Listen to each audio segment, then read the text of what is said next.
Hello, good afternoon to everyone. Am I audible clearly to all of you? Good afternoon, sir. Good afternoon. Okay, now we can begin our session. In the last lecture, we have started with certain topics that we have to finish by the end of the classes. And I think that you soon have your exams, right? After 10 December. Do you have any scheme for the exam? Sir 23 दिसंबर से exam है 23 December. Okay. Yes And how long your classes will go on? हाँ sir Any 14 idea? Huh? 14 15. Sir I think 13 या 14 Okay, 13 and 14. Fine. Okay, fine. So we have not more than 4 or 5 classes, I think, left. Okay. So in the last lecture, I discussed about the uh, utilitarianism theory, right? We talked about utilitarianism in terms Bentham and Mill talks about. Okay. Today we will take up second point, second topic, and that is libertarianism. Very interesting theory because it suits to youth class because they all always demand is liberty. They want freedom, freedom from the rules, freedom from the traditions, freedom from the all kinds of restrictions. They always desire that they should be have the freedom in their life. Okay, so today we are going to have this discussion on freedom in our class in an elaborated manner, the way you know libertarians have discussed in their literature. So first of all, we have to understand why this theory is known as libertarianism, right? As I told you in the last lecture that Mill worked on utilitarianism and he wrote a very famous book on liberty. When he was writing on liberty, he talked about the idea of freedom and why should we respect individual rights. So all the scholars after the John Stuart Mill, they found that the purpose of morality is not what utilitarians have defined. It is not maintaining greater balance of good over the bad. Rather, the purpose of morality is to provide individuals basic rights, basic moral rights, so that they will be enabled. I mean, they will be able to perform moral action. So that's a very important point.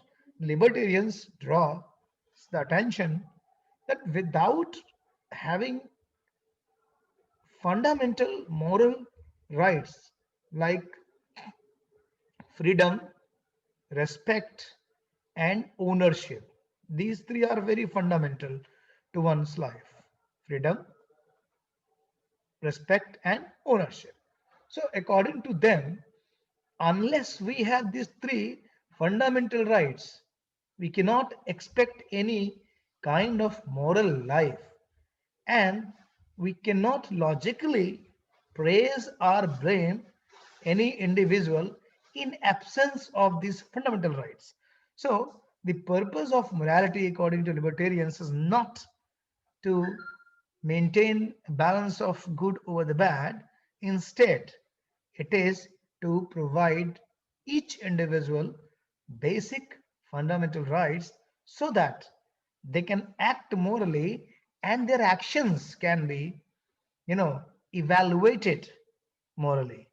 They can be praised and blamed because they have acted freely. So, with this point, let's try to understand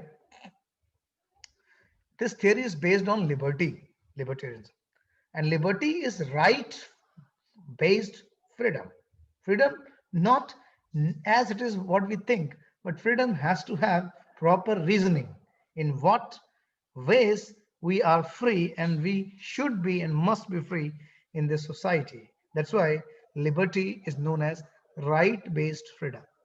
So, when libertarians define what is freedom, they are very, they have very interesting point of view about what is freedom.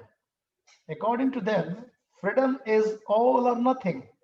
It's not that you can give freedom for X and not for Y, for this and not for that. So freedom in bits and pieces, that is not acceptable to the libertarians.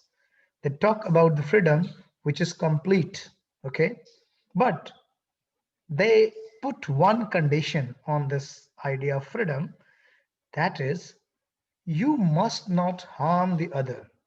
Your actions, your choices, your decisions, your way of acting freely in society must not harm the others. And that's what the condition they put on the freedom. Otherwise, according to libertarians, an individual has complete freedom to oneself. You are completely free to your own life. Okay, that's the idea of freedom they talk about. Next, they talk about the respect. Look, according to libertarians, respect means no individual in society should be treated as means to other end. We have to respect each individual as a human being because he can freely live the life. Society cannot sacrifice an individual's choice, dreams, projects for any other greater good or social welfare. That's what Bentham talked about in his theory of utilitarianism. Libertarians object this point. According to them, individual rights cannot be sacrificed. For example, we have seen, we have analyzed the runway trolley problem. In that case,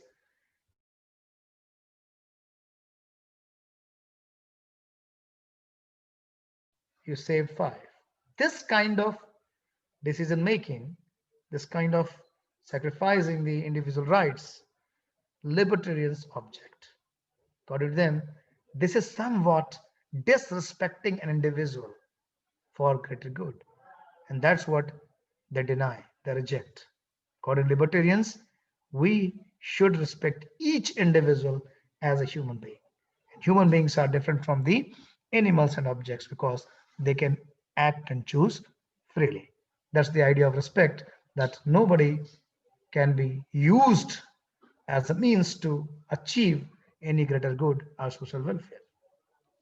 Now, coming to the third basic right, that is ownership. That's also a very interesting point. Can you see the screen? See it on the screen, all of you? Please let me know. Yes, No, sir. sir. No, I have Sir, shared already. PPT दिख रही है, sir. PPT are the Word file. I'm sharing Word file. How come you are watching the PPT? Okay, let's talk about the third basic rights, that is ownership.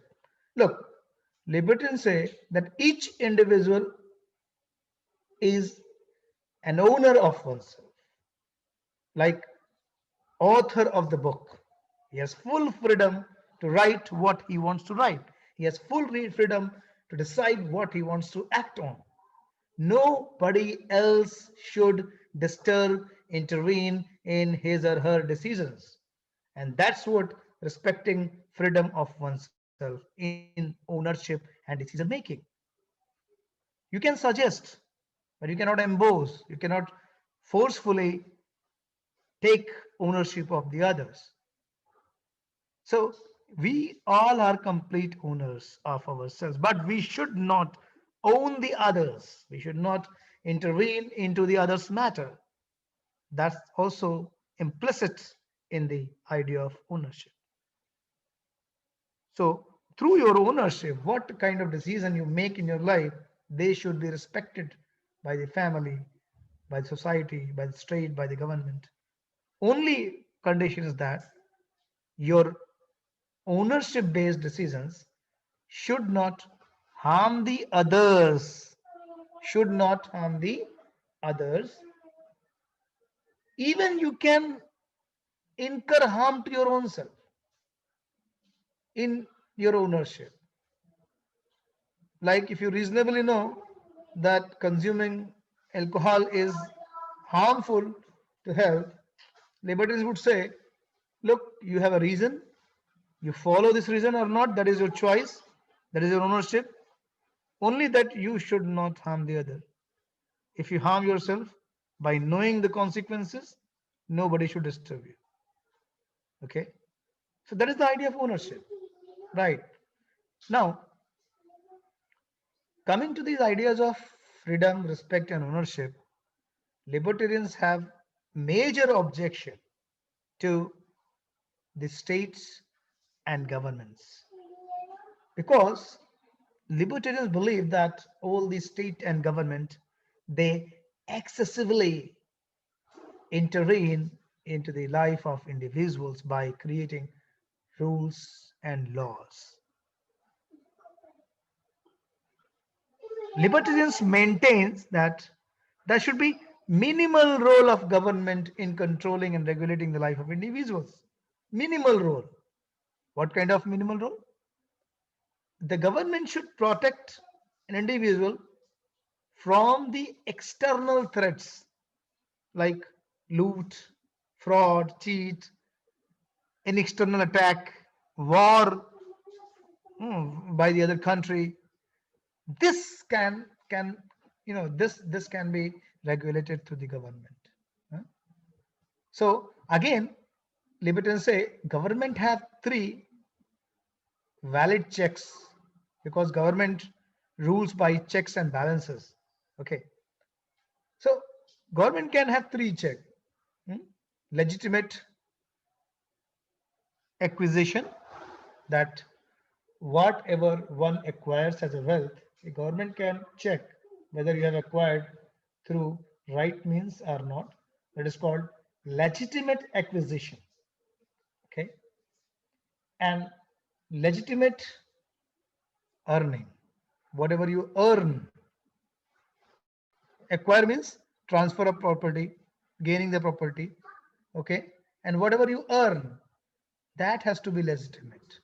And then legitimate transfer, that what you transfer to the others as property and money, that has to be legitimate. So three kind of legitimate checks government can maintain, and government can protect you from the other external threats and risks. But a government should not try to protect yourself from you. And that is where libertarians talks about three kind of objections to the existing governments. What are these three objections? Try to understand. Libertarians, when analyze the existing states and governments, they find that there are three objectionable ways government rules. First, no paternalistic laws. This is very important. Libertarians say government should not behave like pattern. Should not protect oneself from oneself by creating laws like driving safety rules, wear the helmet, fasten seat belt, pension rules, invest for the old age, insurance rule, insurance your property, the things. This kind of thing, government try to behave like a pattern to protect oneself. And that's what libertarians contradict, that government should not protect oneself from oneself. Yes, a government can protect oneself from the others, from the other external threats, but oneself has to be respected in terms of decisions he takes. And when government makes you know paternalistic laws, they undermine the risk taking ability of the individuals. That's what the major point libertarians talk about. Government and state undermine risk taking ability of an individual. If somebody wants to enjoy air in the hair, eh, speed biking without wearing the helmet, why government should go and tell wear the helmet if somebody wants to take the risk? Okay, So first objection to the state is they unnecessarily create paternalistic laws to control the life of individual. Second objection, major objection is that no moral legislation. You can see on the seat, no moral legislation. Libertarians say government should not give any scheme or value system for individuals to live. Moral life should be completely free to oneself. What kind of life you want to live, you should be given complete freedom. You should have freedom to your choices. Like if we see the recent developments in judicial course of actions in India, the decisions given by Supreme Court even on the same-sex relationships, transgender rights, surrogacy, and euthanasia. That the last year was path breaking in Indian judicial reviews of the law. They deliver certain laws which have never been given and always been controversially discussed, not passed. Government has passed. Same-sex relations are valid. Transgender rights are there. They can live the social life. Surrogacy, you can take the help of a woman to produce a child. Euthanasia, mercy killing, is allowed in India. Passive. There are many laws. Even on the suicide, there was a very interesting decision came. Earlier, suicide was crime. If you commit suicide and fails, you can go sent to jail for 6 months. And now they're deciding that instead of sending the jail, a person who's committing suicide is psychologically disturbed. That person should be sent to psychological rehabilitation, not in jail. That's kind of development in terms of thinking of society. You have to understand. That's where we have to understand no moral legislation, that moral life of an individual should be given freedom. Now, coming to the third, that is also a very interesting point, no taxation on salary. Robert Nozick, great libertarian, wrote on this idea of taxation on salary. He found that taxation is against our will. Nobody wants to pay taxes on salary. It's not voluntary. It's enforced by law. And that is where it is immoral to pay taxes. Again, he says that look, whatever you get the job through your talent, skills, and merits, and you put labor in the job to earn the money. And that's your ownership. You're a complete owner of your talent, merit, skill, and the hard work, physical work in your life. Why government should share your ownership? For example, if you're earning 10 lakhs, you have to pay 1 lakh tax. And for 1 lakh, you have to work, and the money will go into the banks of the government. According to Robert Nozick, taxes on salary, in some sense, seizes your freedom. It restricts your ownership because your ownership is shared by the government. And that's why Robert Nozick concludes that taxation makes your profession slavery in some sense, and your job a forced labor in some sense. That's what says by the Robert Nozick.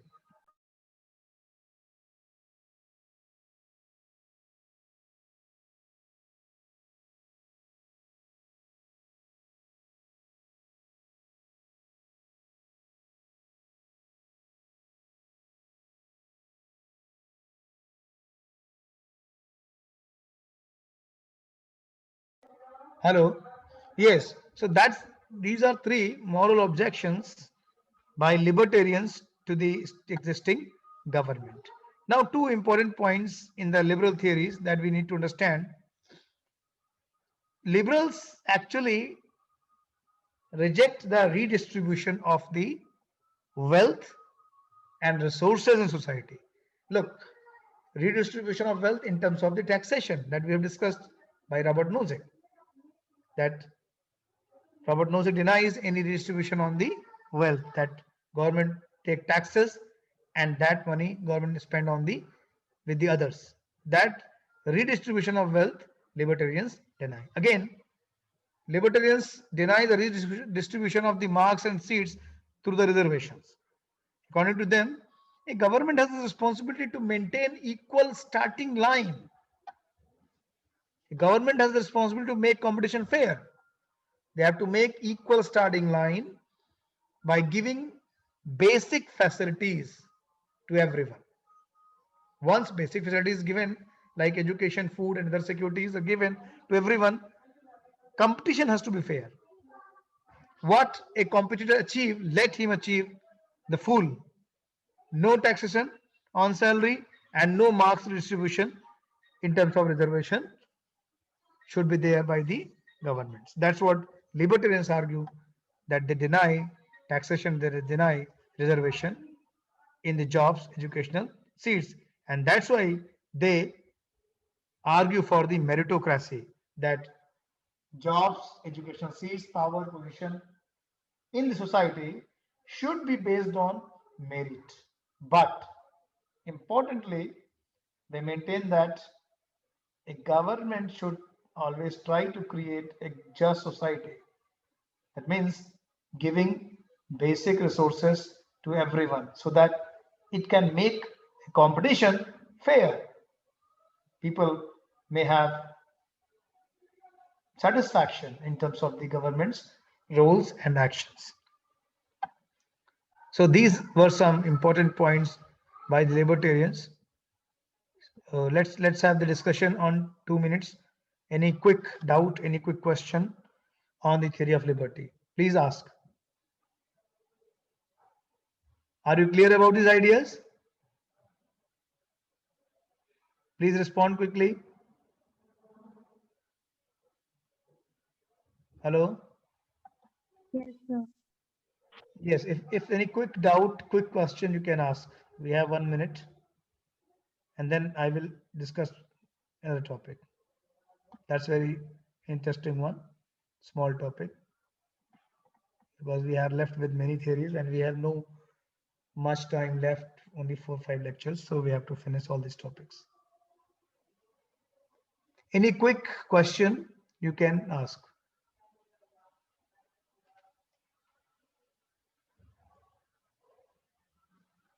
Okay, fine. Let's talk about the euthanasia. That is a contemporary issue I have kept for the end term. Try to understand what is euthanasia first of all. Euthanasia is known in general terms mercy killing. What is difference between the mercy killing and the suicide?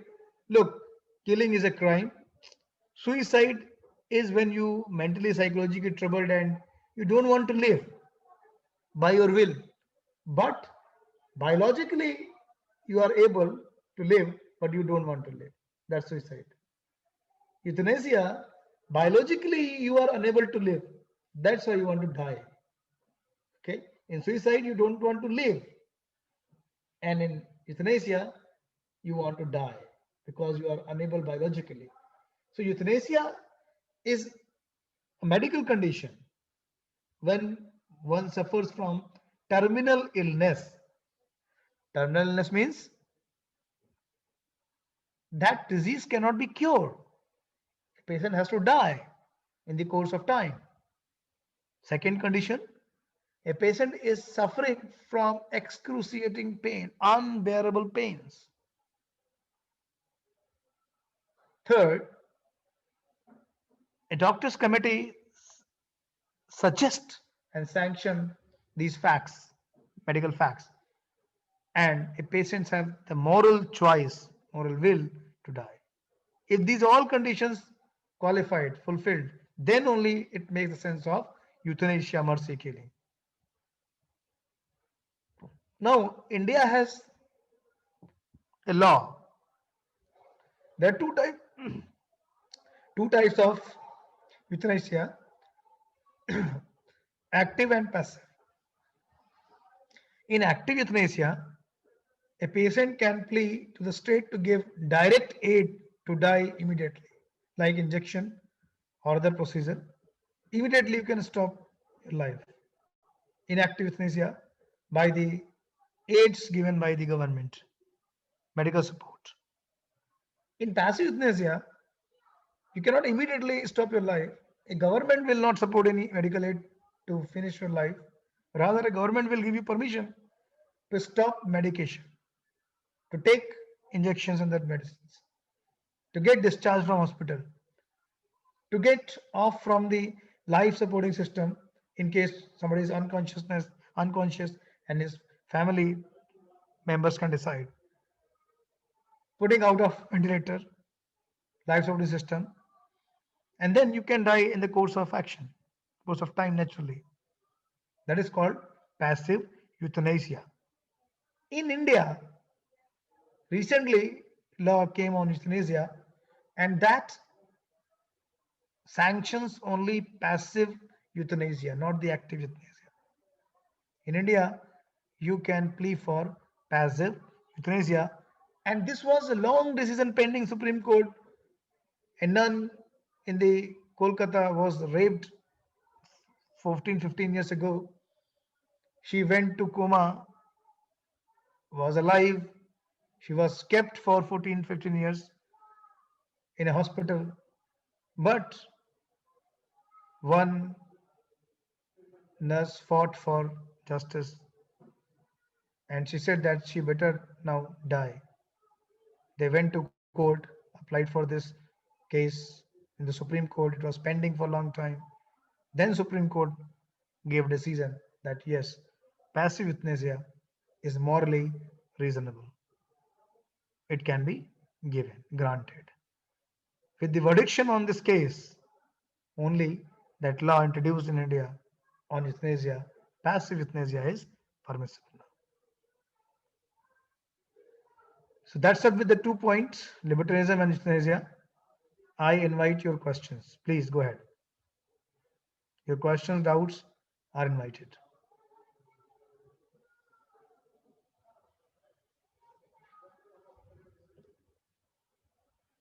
Active euthanasia is also allowed in some countries like Netherlands, okay, where you can plea government to die immediately by government aids and medications. One interesting fact about the euthanasia was about the story of Dr. Death. He's known as a name, Dr. Death.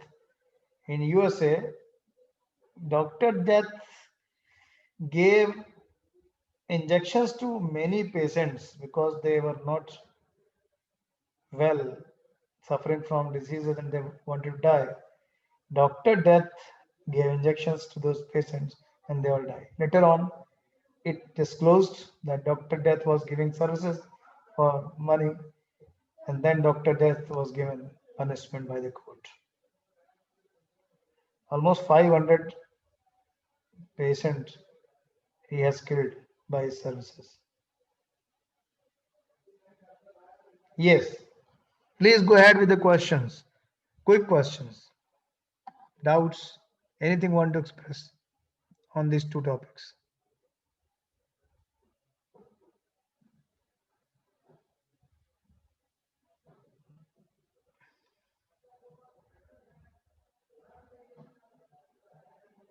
Dia Singhal, are you there online?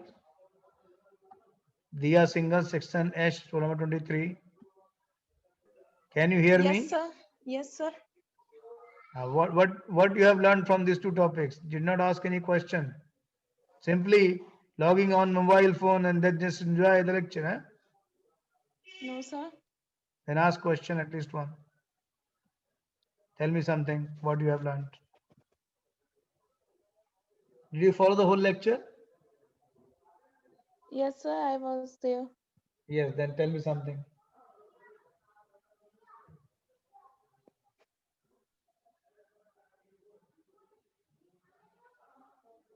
If you have been here, prove it by some comments, quick comments.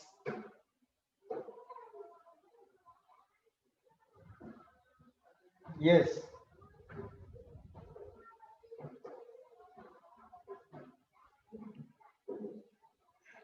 This is not all right, my dear friends, I'm telling you. This is not integrity.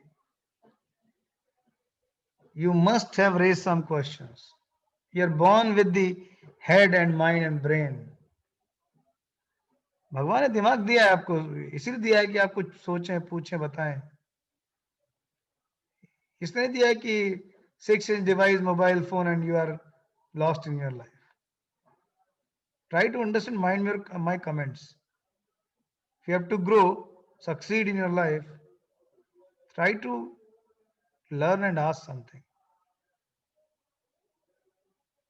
जो ना पूछता है ना बताता है उसका इंसान होना व्यर्थ है.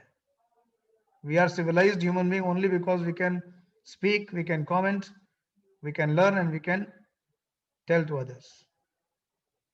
If we are not doing these things, we have to 1,000 times doubt our own being human. Thank you very much. Now you can leave.